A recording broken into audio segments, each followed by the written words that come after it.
اعوذ باللہ من الشیطان الرجیم بسم اللہ الرحمن الرحیم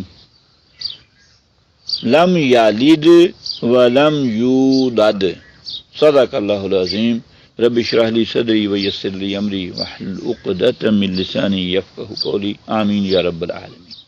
سورہ اخلاص کی آیت نمبر 3۔ اب اس میں جو قواعد ہیں وہ جو ہم پڑھ چکے ہیں اسی کی پھر اس کو اپلائی کریں گے۔ لم یا لد، لام زیر لی، یا زبر یا، لام زیر لی، لم یا لد۔ یہ میں نے کیوں پڑھا لد؟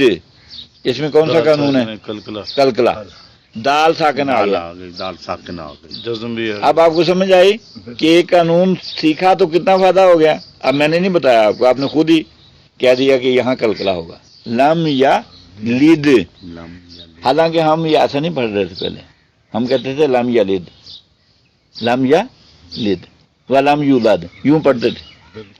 اچھا، اب آپ نے کلکلا سیکھ لیا، اب آپ نے اپنی اصلاح کر لی کہ دال اگر ساکن ہوگا تو کلکلا ہوگا، تو لہذا ہم نے قانون کو اپلائی کیا تو یہ ہو گیا لم یا لد، لم یا لد ولم یولد۔